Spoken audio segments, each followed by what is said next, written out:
Hello, hello, hello. We are live and in color. All right, son. Talk to you later.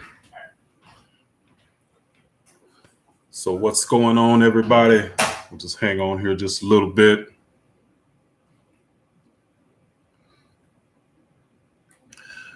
I am back live and in color from Puerto Rico.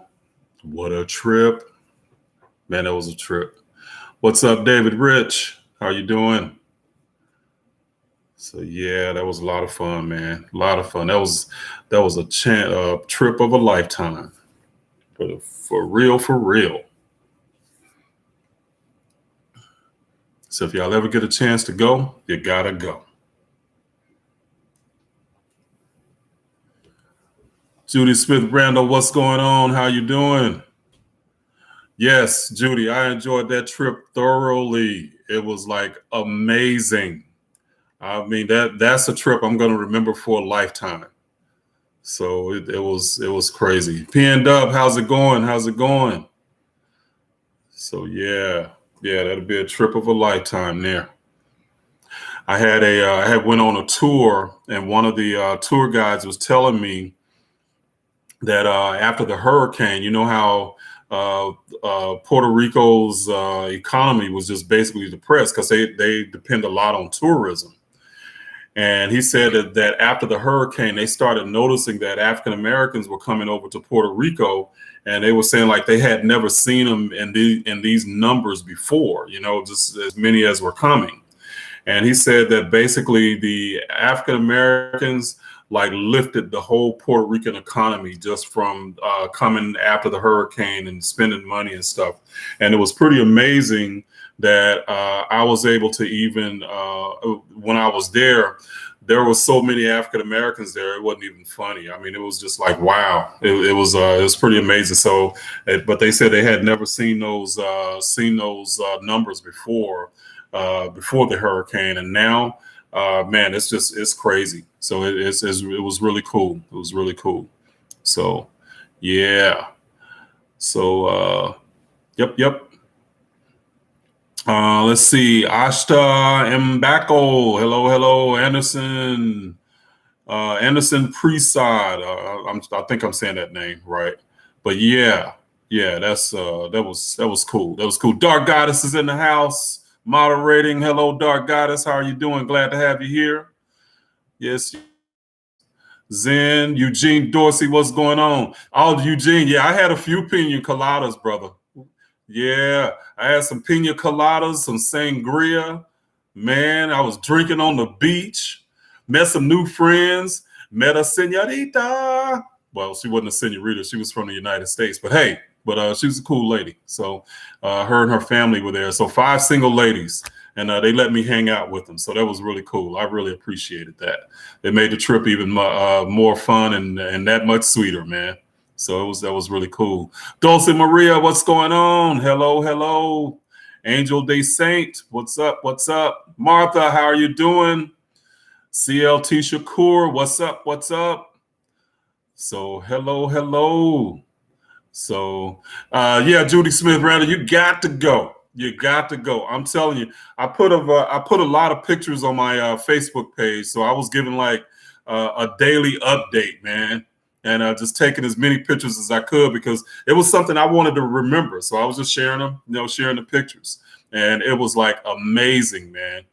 So GIMV is from London. What's up? Up late or up early, I should say.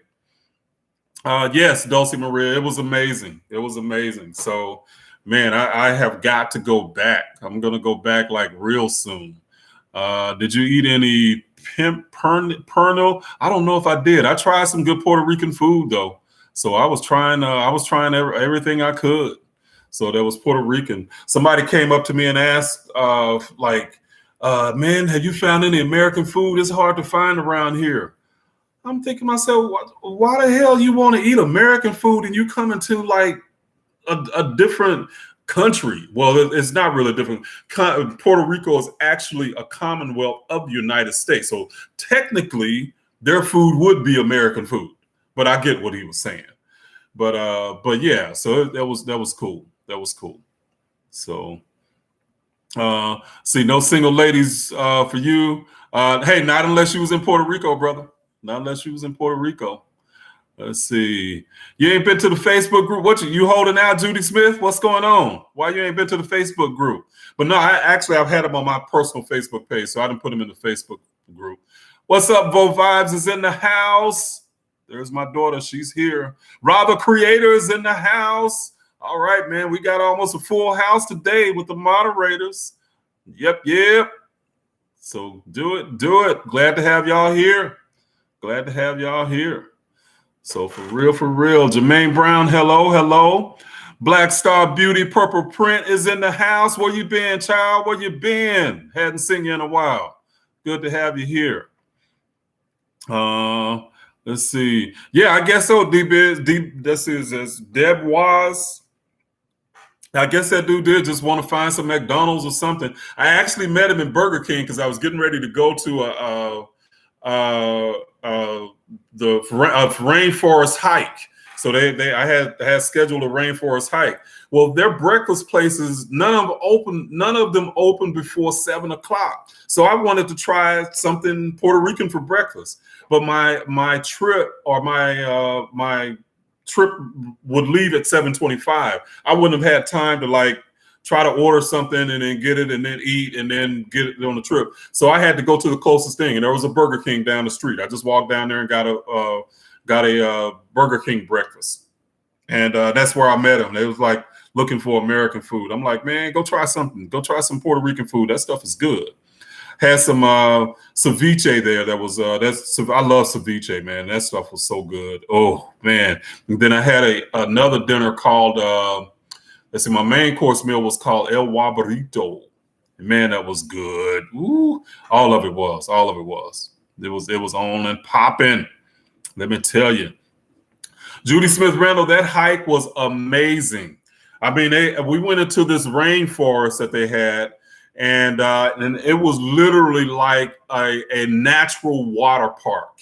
You know, like just like going to. They had slides and ropes you could swing on. So I was sliding down slides, dipping into a 30-foot pool of water. I jumped off a 20-foot rock formation.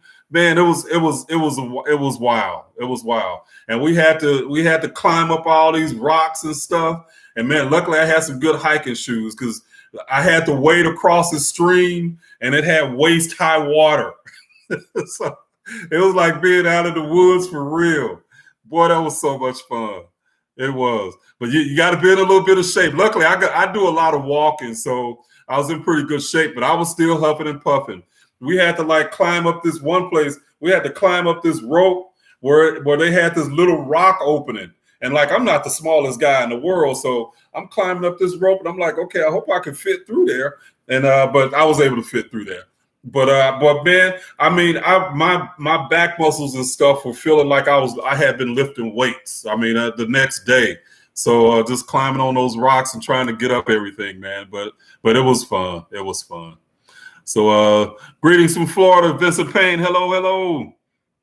But it was a lot of fun, man. If y'all get a chance to go, you got to go to Puerto Rico, man. Woo! It was fun. So let's see. Any contact with you yet? Obviously, energy is moving through you. Beast mode. I'm always, spirits are always moving through me. So that's just a natural part of my connection. So when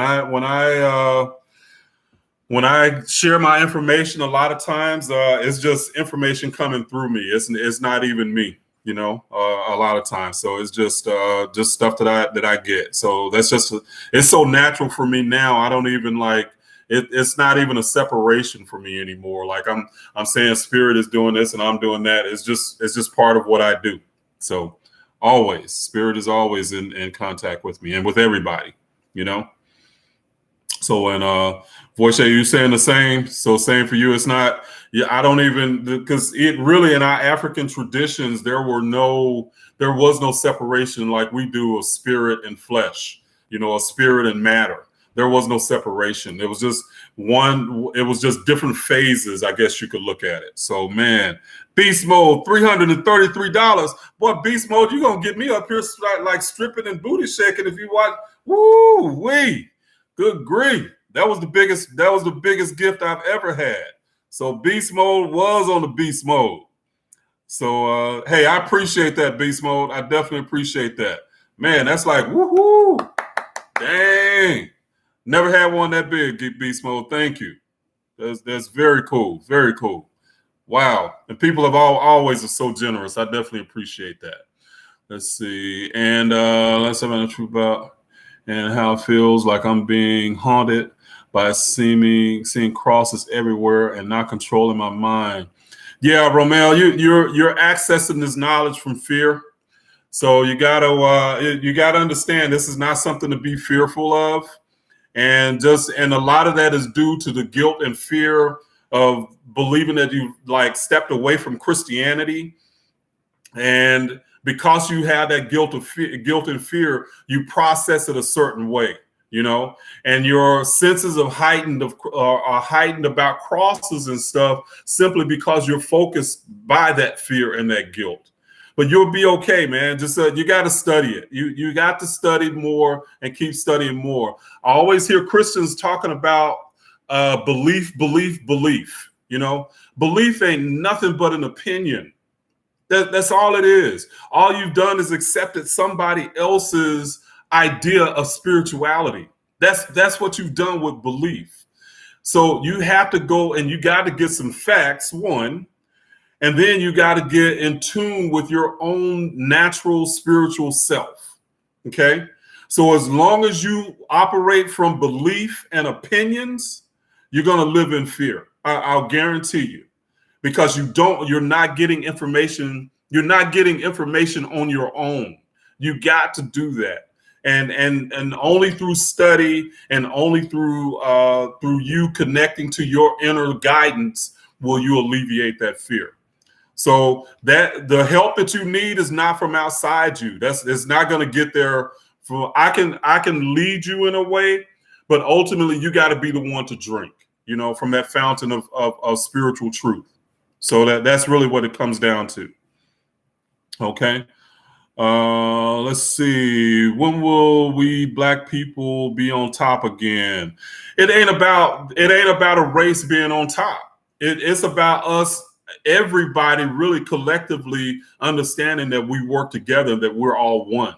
So it's not about one being on top of the other, because if black people get to a point to where they're just as racist as white people have been towards black people, how does that make us any better? You know?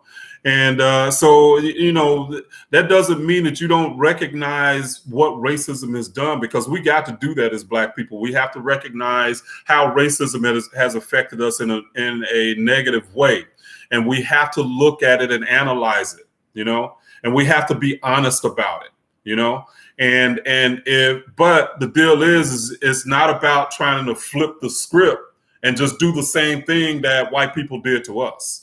You know, it ultimately is about you operating through negative energy, and you don't want to operate through negative energy. You know, it's not something that's going to be uplifting for you at all. So it's not about being on top. Okay. I've seen the devil in my red curtains. I have demonic thoughts on my mind, and they won't stop. Okay. Romel Wiley, it's the same thing, man. It's about a belief system. I can't help you. I cannot talk you out of believing in the devil. You got to get your own information on that. Okay. One of the saddest stories that I heard, somebody told me, somebody wrote me in an email, was that they believe so strongly in sin, and they believe so strongly about going to hell, that they believe that they were going to go to hell anyway. So they asked God if they could go ahead and basically they set themselves on fire, burn themselves up, literally set themselves on fire. Dude told me that he had third-degree burns over like 70% of his body from setting himself on fire. And what he was trying to do, he was trying to simulate hell And he was feeling like if he simulated going through hell now, that he'd already get it over with. He'd already get through hell and get it over with when he died, before he was doing it before he died. That was his mentality. And I was like, oh my God. I mean, how can you that right there is some indoctrination for your ass. For real. So that was so deep, man. I really felt for that brother, And he started taking my class, but one of the things about my class is that it won't allow you to stay in victim mode, because you can either be a creator or you can be a victim. And if just the first module itself, or the first unit itself, it's going to challenge anybody that wants to stay in victim mode. That dude quit after 3 days. He couldn't take it because he couldn't. And I'm gathering that he couldn't take the idea that he was the creator of what he did to himself. That was the sad part about it, man. I was like, wow. But that was really something there. That was really something.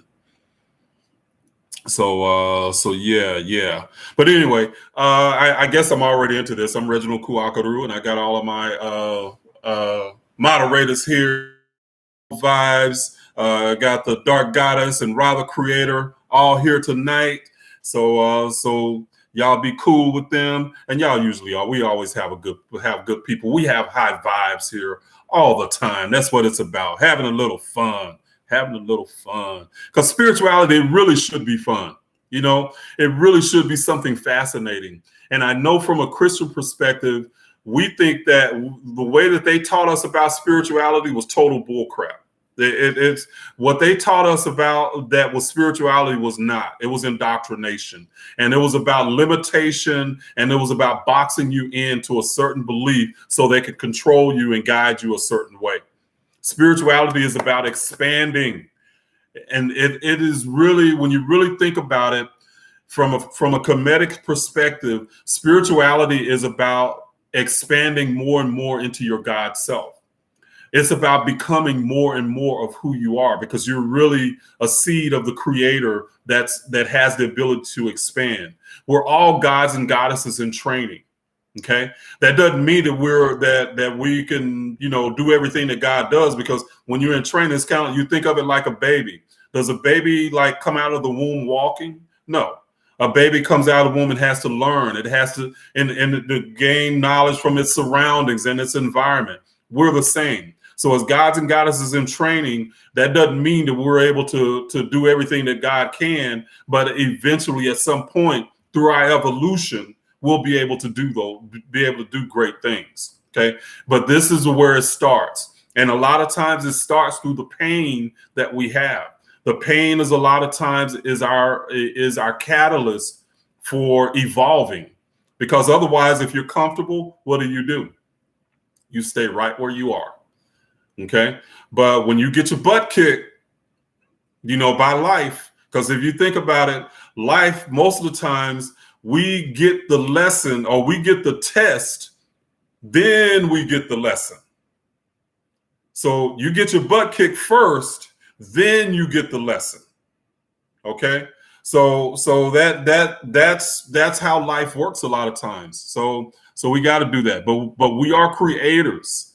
We are literally creators. Okay. And Zen gave 1333. Thank you, Zen. I definitely appreciate that. Says the question is, what can you tell us about the nun? Some say goddess, others say God. So could this have been an androgynous being like the water Orisha Olokun? Thanks for the knowledge. That was a great question, Zen. So the noon is actually a theoretical construct. So the noon itself would not be a goddess or a god. The noon is the ancient Egyptians' way of expressing what infinity would have been like, say before the Big Bang. Okay, that's what the noon is. If you want to characterize it as symbolically, it would be symbolically feminine. Okay. And when I say feminine, understand I'm not talking about female. I'm talking about the characteristics that the ancients would attach symbolically to, say, a womb. Okay. So the noon would be, everything was birthed from the noon. Noon is the ultimate oneness. Okay. Everything is birthed from the noon.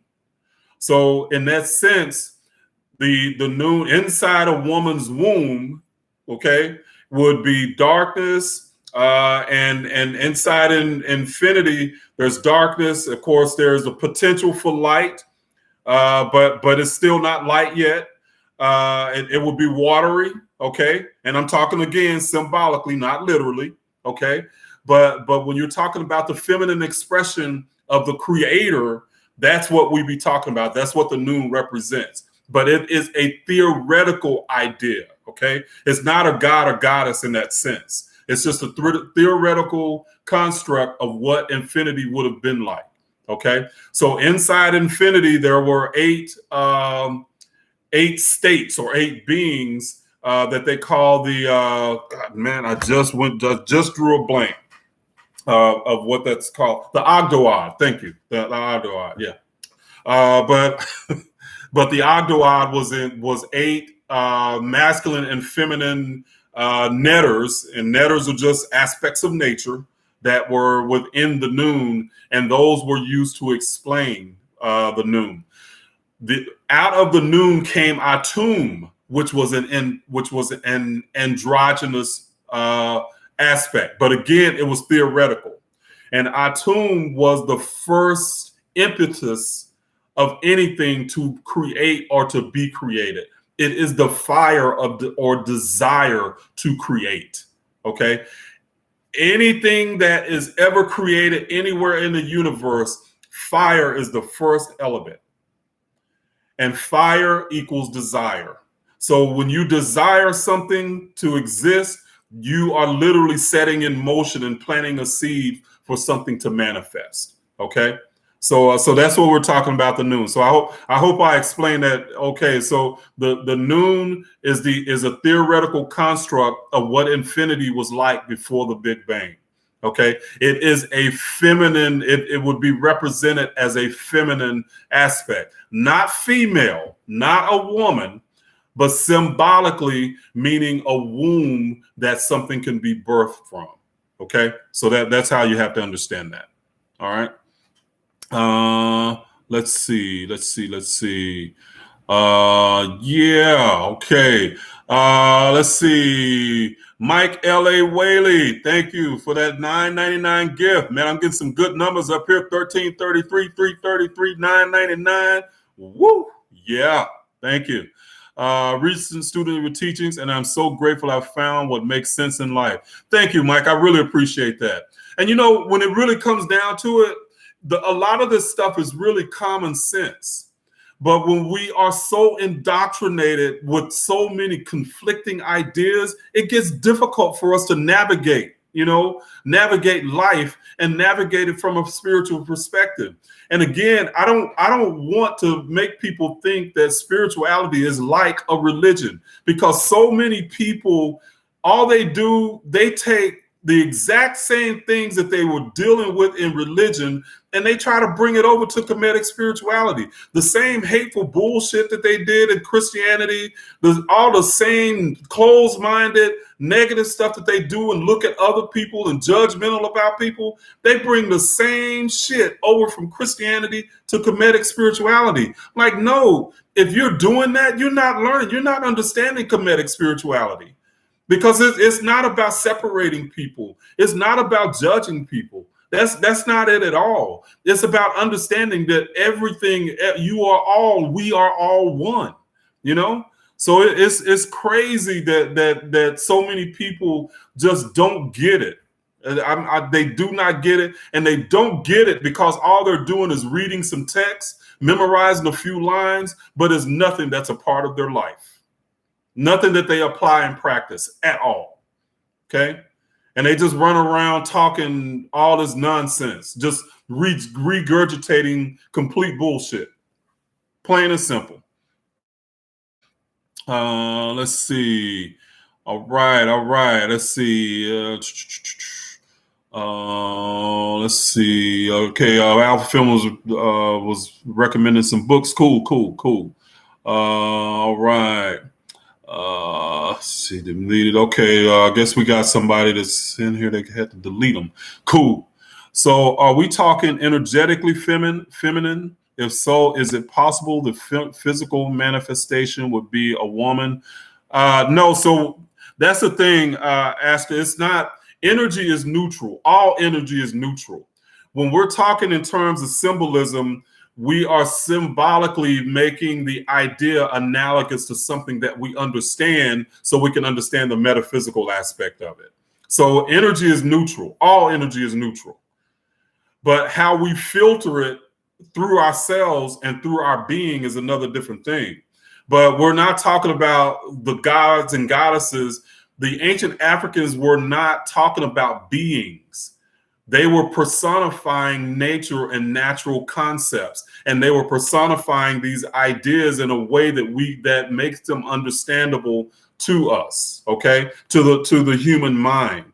So Noon and Isis and all of those things. Well, Isis is equivalent to our idea of Mother Nature, okay? Mother Nature is not a physical being.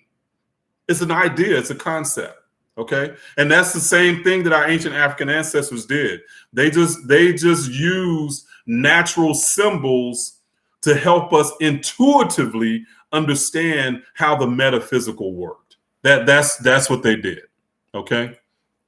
Queen of Destiny. Thank you, Nadine. I appreciate that. Says powerful teachings. Powerful teachers. And see, these are my students. Nadine is one of my students, and I really appreciate that. They always give to me in so many ways, more than just money. I mean, they give to me. I mean, they shower me with love and appreciation, man. I'm so thankful for that. I really am.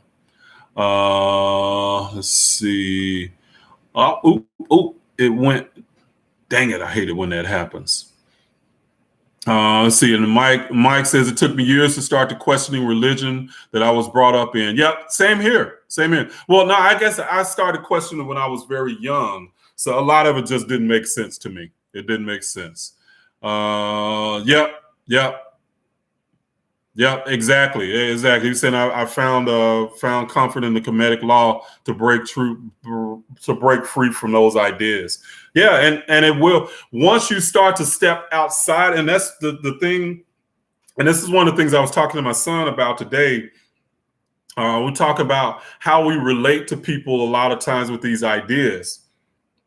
And a lot of times with Christians, we think that we're going to logically get them to say, oh, Christianity doesn't make sense.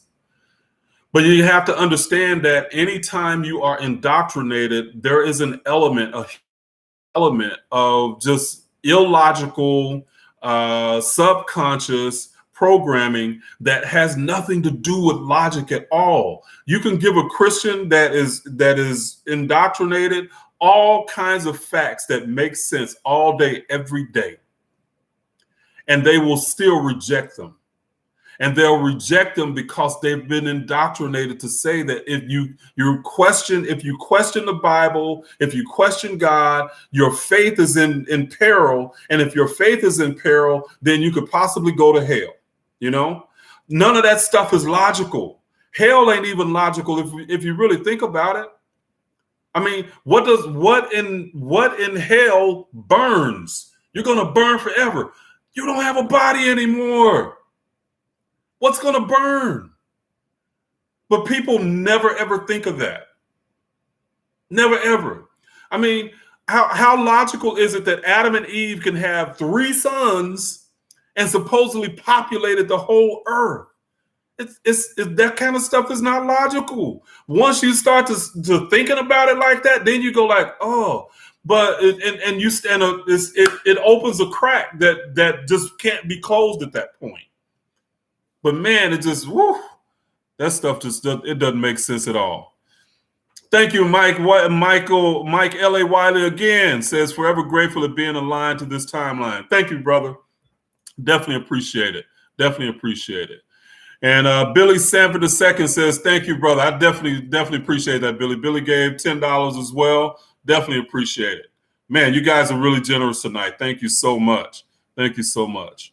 Let me see, going down. So moderators, if y'all see a good question, would y'all put it up and put like the big red question mark behind it so I can see it? I'd appreciate that. Definitely appreciate that. Let's see.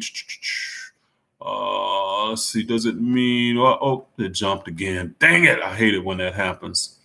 Let's see. And C-Mac gave 1111. Thank you, C-Mac. Definitely appreciate it. Definitely appreciate it, brother. Says keep on teaching. Universe still blessing me. Picking up new car tomorrow. Get out of here, C-Mac. Now, man, C-Mac, man, you just giving me chills, brother, for real. The C-Mac just a month or 2 months ago, C-Mac was going through it. And man, he's been applying these principles, and he's talking about all these things that are happening to him. So he was saying the next week he had something happen to him that was extraordinary. Now he's picking up a new car. C-Mac, go right ahead, brother. Woo-hoo-hoo-hoo. Man, that is so awesome. I'm so happy for you. I really am. But I know that is real. I know how that works. I do. Michael Peaks gave $50. Thank you, brother. Michael Peaks says, Grand Rising and abundance of all blessings to all. Thank you, Michael Peaks. Michael Peaks, again, is another one of my generous students. For real. Martha Herricks, thank you very much. 3333. Man, y'all on fire tonight. Woo-wee. I might have to go back to Puerto Rico again. Hey, guys, no, I really appreciate it. Thank you so much. I really do. Let's see. Why is the heck the talk button ain't moving? I don't know. What's the talk button? Let's see. Yeah, C-Mac. Yeah. Hey, lift up our brother, because he was going through it. And now he's coming out. Now he's coming out of it for real. Let's see. Accepting. Yep, it really is. Cam says accepting that the shit could be wrong is really freeing. Really, it is. About when you're talking about just starting to question all of this stuff that you were taught, and then, man, the freedom, and so many people will never understand that freedom. So many Christians will never understand that freedom, ever. You know? And they can't allow themselves to do it because they're afraid. Let's see. And Vovice put up a question. Do we understand? Minnie's Opera's in the house. Thank you. Do we possess supernatural abilities?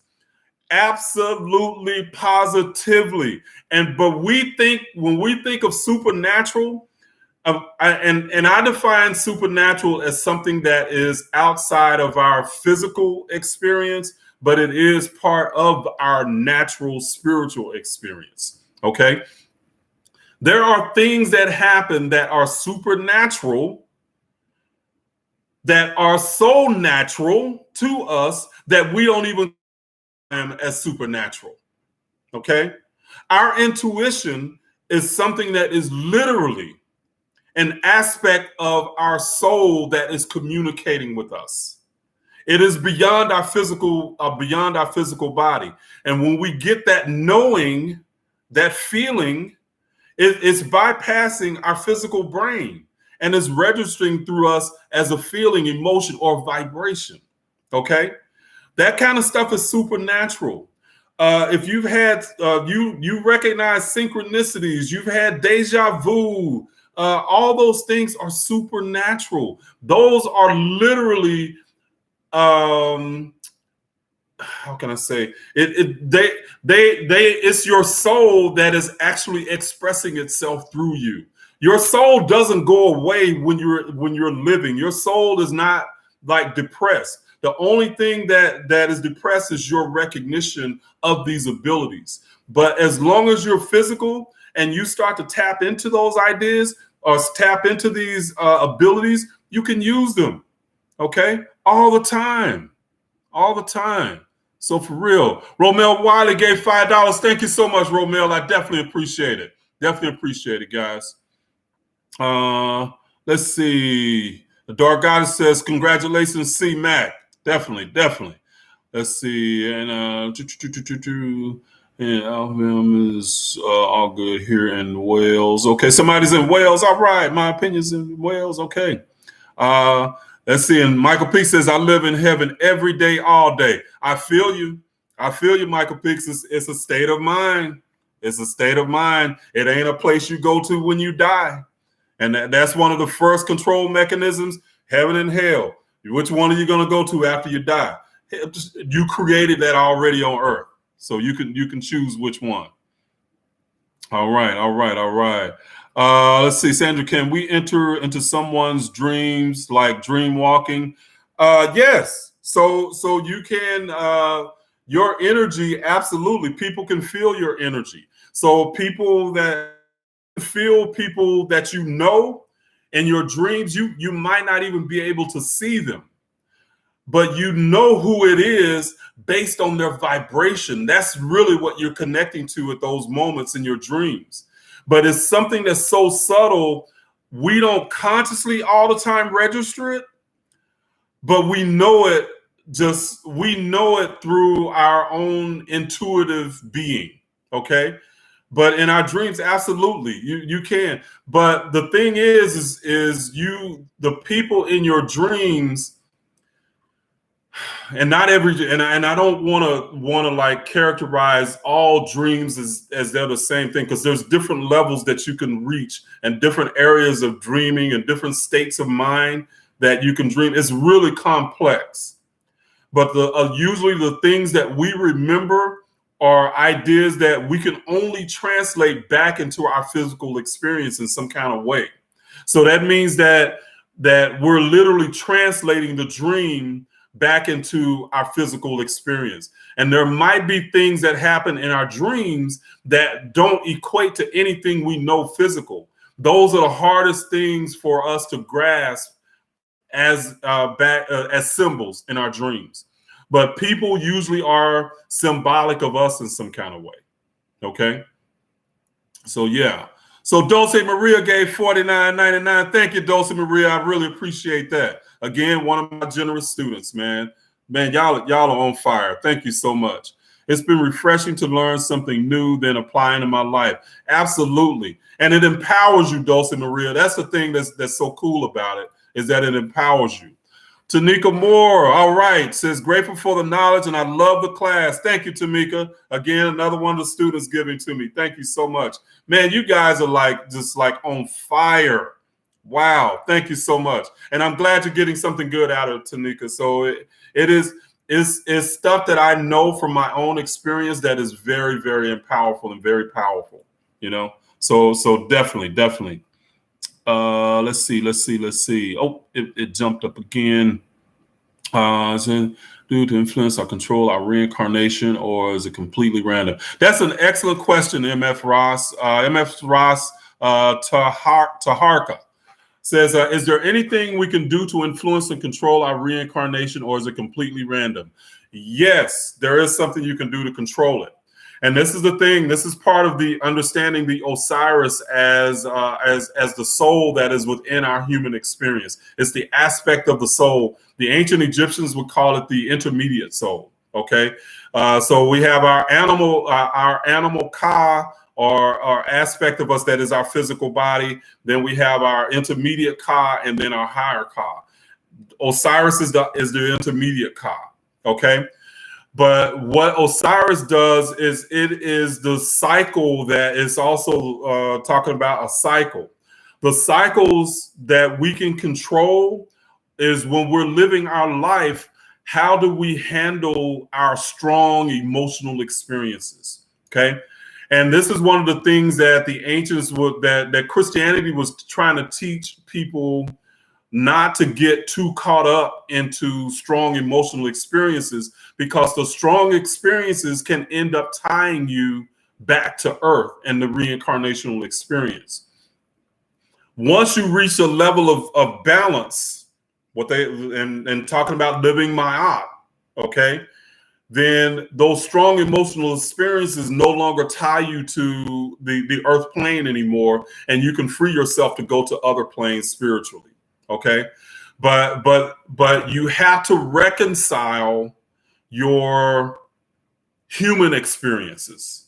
Okay, if you hold grudges, judge people, do negative things, you know, all these things. You stay mad at women, you stay mad at men because you know you think they all do you wrong, or you those types of emotional experiences tie you back to earth until you reconcile it, until you reconcile those experiences. Okay, you're gonna be in that cycle until that cycle is the energy in that cycle is dissipated. Okay, so yes, that's how you will control your reincarnational experience, is by truly experiencing life and reconciling the things that you go through in life. The even the bad experiences, like I said earlier, they become your teacher. But when you think of it as you're the victim, like as Black people, we really hold on to racism from a victimized perspective a lot of times. It's going to tie us back to our physical experience if we don't recognize. Okay, so that's one of the things that we're here to do as Black people, is to reconcile those ideas and how we deal with racism. Okay, yeah. Let's see. Clayton Holmes. All right. All right. Let's see. Clayton says, think a man in our image, most think is white, popped out of the darkness, jealousy and angry, ready to create. Right. Yeah. I feel you. I feel you. Let's see. Let's see. Let's see. Okay. How do you know not to keep believing and hoping for something is healing if that person's soul contract is for them to go through that journey? So he said, so PN asks, how do you know when not to keep believing and hoping for someone's healing if that person, so that's the thing, PW, you can't, if you're talking about hoping that someone else heals, that's not your job. You can't promote or you can't dictate how they handle an experience. You can be there to help them, to guide them, to maybe help reconcile the experience, but it's something that ultimately they have to do themselves. I think I'm getting that question that you're asking. I think, let's see. Let's see. Okay. And let's see. Sky Goddess Podcast. Hello. Let's see. And peace and blessings. Big thanks. All right. So how can we reach here? Shorty Rasta, I don't know what you're asking. What is here is. So y'all got to help me on those. Man, respect, Rasta. Thank you, Tarka. Thank you. I appreciate that. What will you?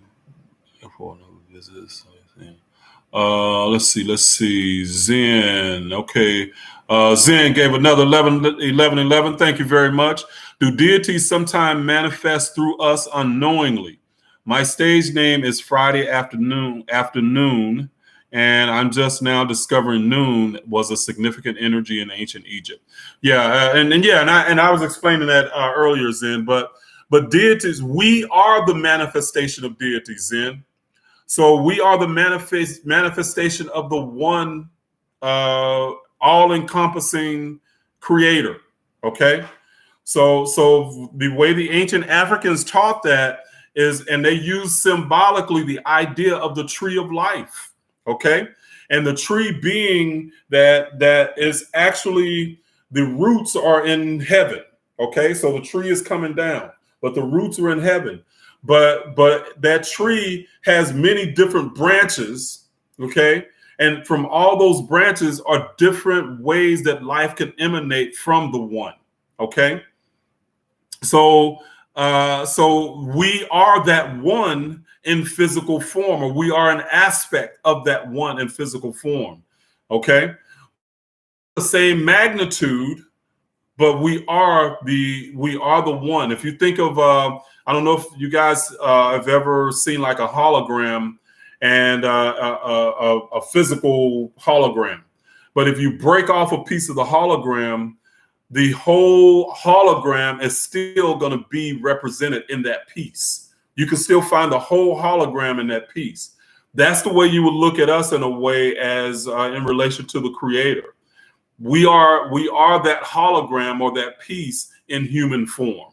Okay, and that's the way the ancient Africans taught it. Okay, so another analogy I like to use is we are all if you think of the creator as an ocean of consciousness, then we are drops in that ocean. And what is an ocean except a multitude of drops? So we're not different. Christianity teaches in some kind of ways like almost like we're different than the ocean. We're something different. We can't be like God. We have to be something different. But that's illogical. How can a drop that makes up the ocean be different from it? It doesn't compute when you put it into that context. Okay, so we are the deities that are in physical. We are the deities, or we are God experiencing itself in human form. We the trees are God experiencing itself in tree form. A rock is God experiencing itself in rock form. Okay, so everything is conscious, and everything is an aspect of the Creator. All things. Okay. Let's see. All right.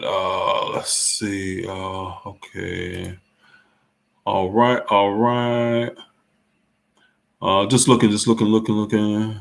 No, Kemen's not evil. The Bible made Egypt evil because they were Egyptians, and Egypt as a country actually was an esoteric representation. And I actually talk about that in one of the videos. P and Dub gave $10. Thank you, P and Dub. I definitely appreciate that. Again, P and Dub, another one of my students, being so generous to me. Thank you so much. Let's see. Exactly. All people and animals are co-creators. Yep, absolutely.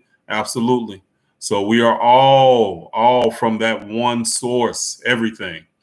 Let's see. What is the Akashic Records? Does anyone know, or does it have something to do with Kemetic science? It's just a name for the Akashic Records, and that was Omar Lilly asked that question. The Akashic Records is like I guess you could think of it as a theoretical name for a layer of information that we can access. So we have a personal Akashic Records, and then we have a planetary Akashic Records. We have a universal solar system level Akashic Records, a universal. So it's different levels of information that we can access. So, and that's why they call them the records. But different spiritual, what can I say? Different spiritual types call it different names. Okay. So that's what we have to look at it. A lot of times we have to understand these things conceptually. Okay. So these ideas. So we get caught up in the naming of them as if you change the name, it changes the concept. Well, no, it doesn't work that way. Okay. Cam the Product says, I appreciate the knowledge and the experiences you've been sharing. It's helped me a lot on my own journey. 100. Hey, thank you. I definitely appreciate that. And he gave $7.99. Thank you so much for that. Let's see. China Tate. No, that's cool. Well, to copy and paste it again, China Tate, so I can see it. So I guess I'm passing by. Can one of y'all one of the moderators find that question she was trying to ask? I'll see if I can answer it. Okay. So what about reincarnation? Do we come back, and how many times? Yeah, Rosario, I was just actually talking about that earlier, that reincarnation, we can come back. All of us that are here probably right now in this chat, we're all connected energetically in some kind of way and for a reason. There is no coincidence that all of us are here. Right now, there's 146 souls in this chat. Energetically, we are connected. And we all have come back probably hundreds and thousands of times. In this time on Earth right now is very tumultuous. And all of us that are here for a reason, okay? And all of us are here to experience the change and the reawakening that's happening, because that's what's going on right now. A lot of people look at the coronavirus as something negative. But if you think about it, the coronavirus has changed so much. It has changed industries. It has changed our educational system, our religious systems, how we work. It's changed a lot of things. It's a change agent. But we're all here to participate in that. And the people who have died because of the coronavirus, a lot of times is not meant. We think of death in a way of, yeah, we lost people, sure. And a lot of times we're definitely sorry about that. But a lot of them chose to leave and exit this plane as in a way of protest. You know, that life has not been good like it's supposed to be. And it's forced our governments to look at things different. It's forced us to look at our governments different. Do we trust them? You know? So all of that stuff plays a part. There's no simple answer that I can give to all of that, because there's so many different angles and different ways that you can look at this. But if we choose to look at it from a negative perspective, that's how we're going to experience it. You know? So we got to look at it a different way. All right, let's see. Let's see. What is the purpose of lucid dreaming? Should we practice it daily? That's XL Drizzy. I think that's XL Drizzy LX.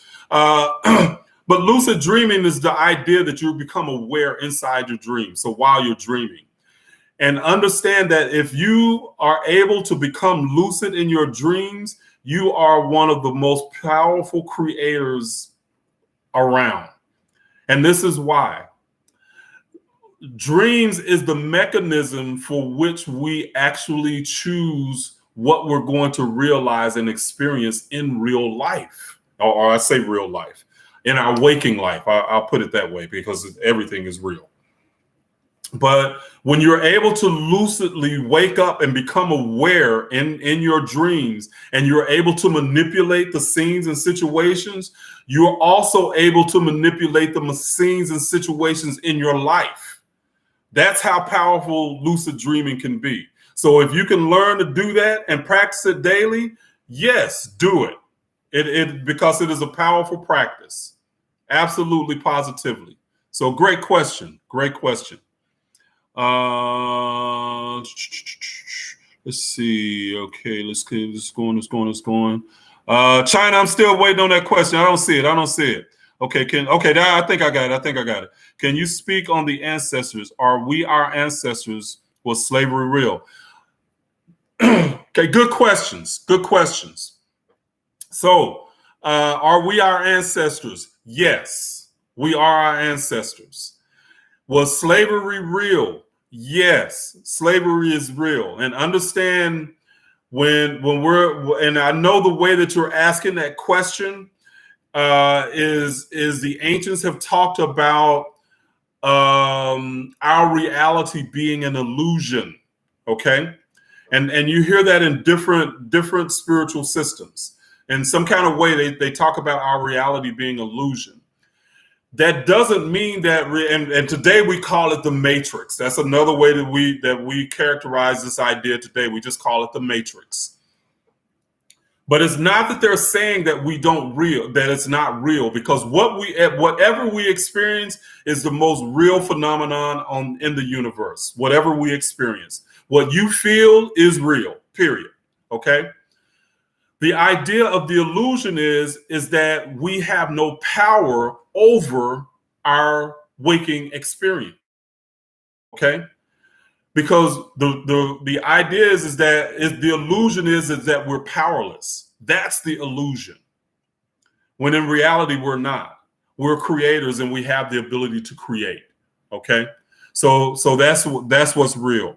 That's the real deal. And when they're saying the illusion is that we are powerless, and we are not powerless. So if you accept that illusion, then of course you're swayed by life and its tribulations. Okay. So I hope that helps. Do you think that the COVID vaccine may have to do with changing humanity and spirituality as well? You know what, Ben? I hope not, because I went and got it yesterday. So I went and got my first shot yesterday. And one of the reasons I did, because while I was in Puerto Rico, they literally, I had taken a COVID test to show that I was negative, and they started like, if you hadn't taken the test within this amount of days, you can't come here and eat. Well, I like to eat. So I'm like, you know what? I'm going to be traveling, so I'm going to get the vaccine and keep it moving. So I don't allow the fear to dictate my experience with anything. Or I could say I try. I try not to, because certain areas of my life, fear is like, I can say in relationships. That's something that I'm having so much trouble reconciling.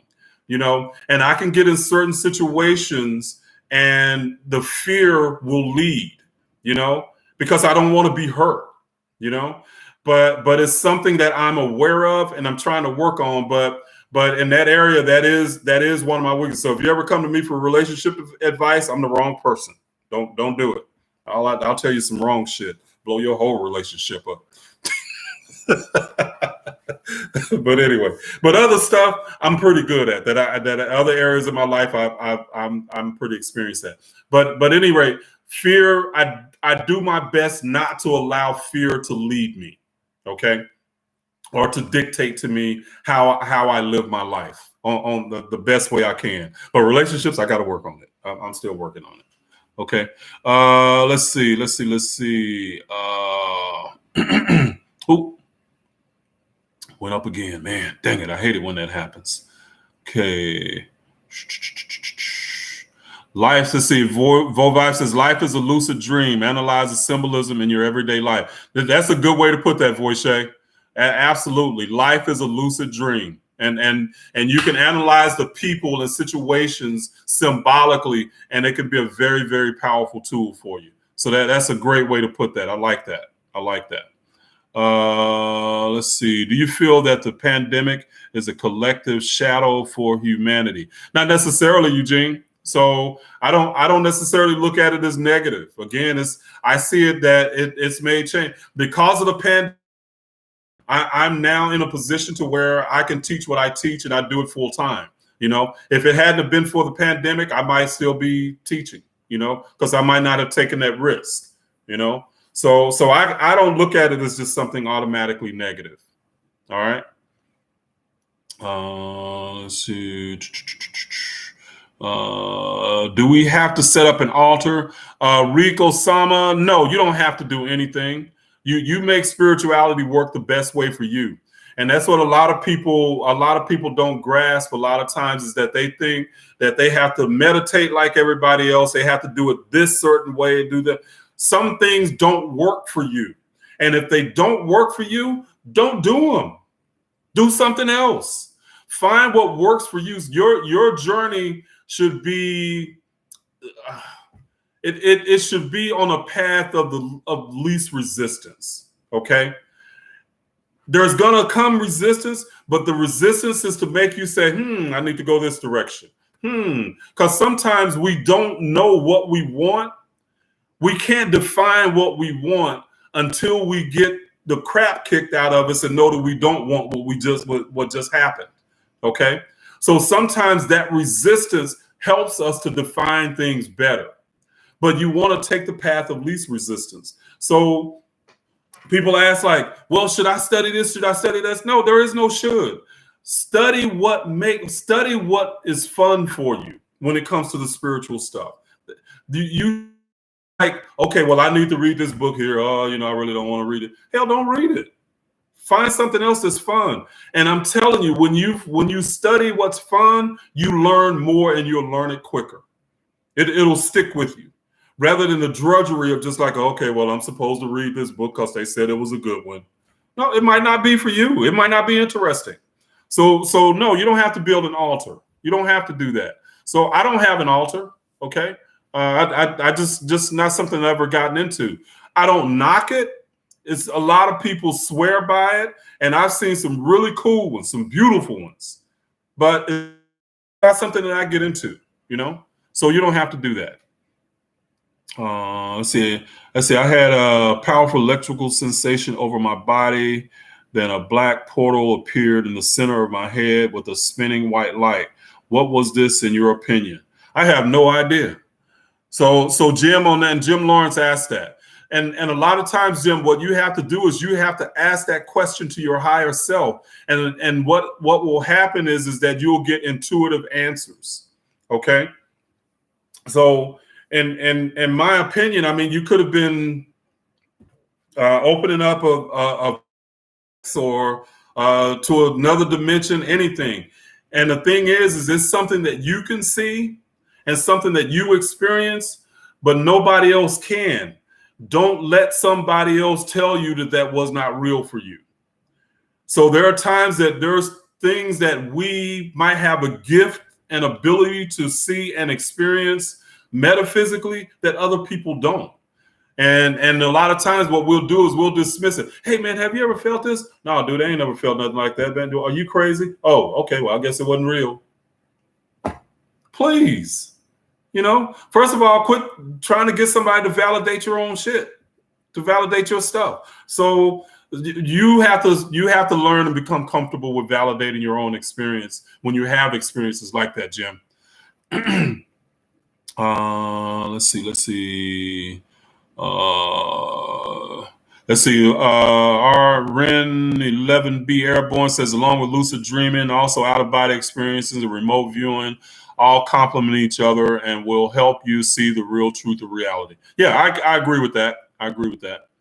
Let's see. Okay, well, let's see. Our memories stay with our soul. Yes, our memories do stay with our soul. Our strong emotional memories.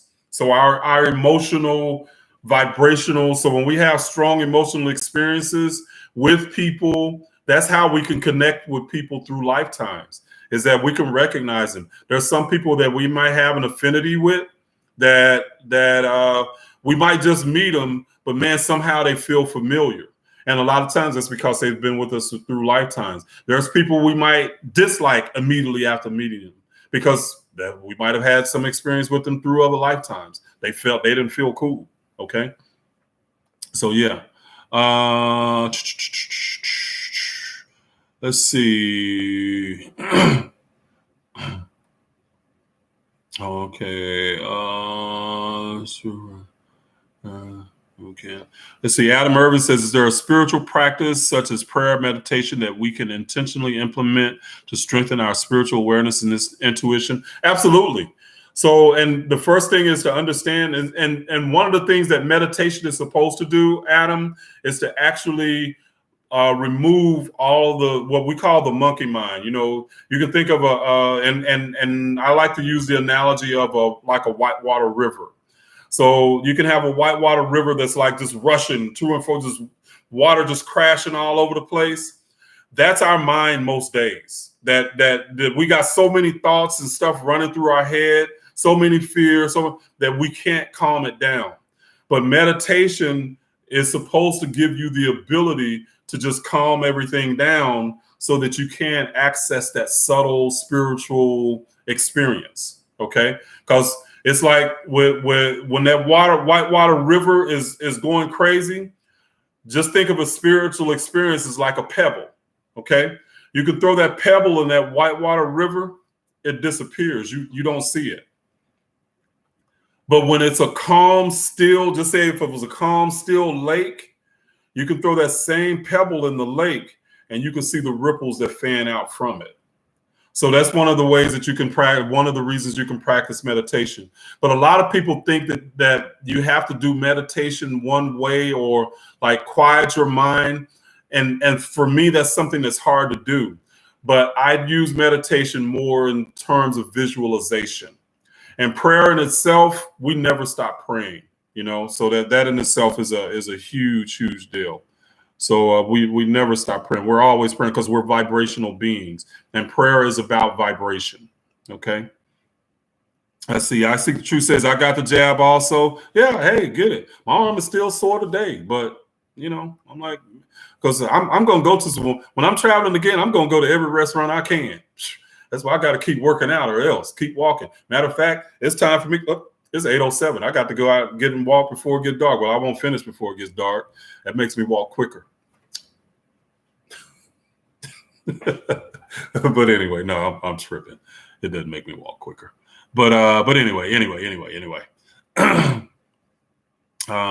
See, do you think the Nubaru? So Shauna A says, do you think the Nubaru planet is a threat to Earth? No, I don't. See, keep getting scared whenever I hear it. Now, all this stuff about the world ending and all that stuff is not. If that was something that was going to happen, souls will be leaving the Earth in mass in some kind of way, shape, or form. We wouldn't even incarnate here. So, so that now. What convinced you that spirits are real? I don't know. Are spirits real?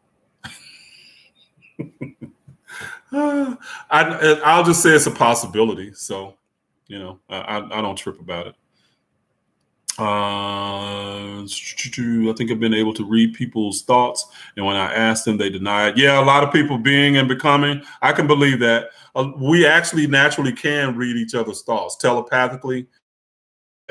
All of us have that ability to do that. Well, if they don't, and you says, how can you be for sure? If they don't want to confirm it for you, then there might not be a way that you can be for sure with them. But if you do get people that are comfortable with that conversation, then they might do that. So they might help you confirm that, yeah, you're right. That's what I was thinking. But you just got to be around people that you can trust. Okay. So yeah. So Voche just put my Cash App up, Ku Akaru, $ Ku Akaru. Thank you, daughter of mine. I appreciate that. 1,000. No, Jemiah, that's actually more like 60,000 thoughts a day. So that's how many thoughts a day that we have normally. The average human being has 60,000 thoughts a day, and man, you can't keep up with all of that. Let's see. China Tate. I haven't seen recently. I can't think of anything right offhand that has some depth. But I'm getting into the some of the fantasy like magical movies, because sometimes they really have some metaphysical nuggets in them. Like one is the Sphinx, or not the Sphinx. I can't even think of the name, but it was a Netflix thing. But that was a pretty good one. It has some good nuggets. See, did the God of the Holy Bible condone slavery? There is no God that condones slavery. That was man that did that. So they used the Bible. Okay, but anyway. All right, guys, it's time. I gotta get up and I gotta go walking. I gotta get my exercise on. I gotta walk off all those calories that I ate while I was in Puerto Rico. I didn't go dancing, but hey, I enjoyed myself. I did. Okay. So, but anyway, guys, thank you all for your generosity tonight. Man, y'all asked some absolutely amazing questions. This was an excellent live because of the questions that you asked. Okay. So thank you very much. And to everybody that gave tonight, thank you so much. Beast Mode is the all-time giver, and the one lump sum gave $333. Thank you. I definitely appreciate that. And to all my moderators, the Dark Goddess, Rather Creator, and Vote Vibes, I thank y'all very much. And Vote Vibes has some information up on her channel now. She's got some videos up, some astrology stuff. So y'all got to go check her out at Vote Vibes. That's her channel, Vote Vibes on YouTube. She's giving y'all some information. So go do it. Get ready. All right. Y'all do that. All right, guys. Well, y'all have a wonderful night. And again, thank you so very much. And we'll see you next week. All right. Bye-bye.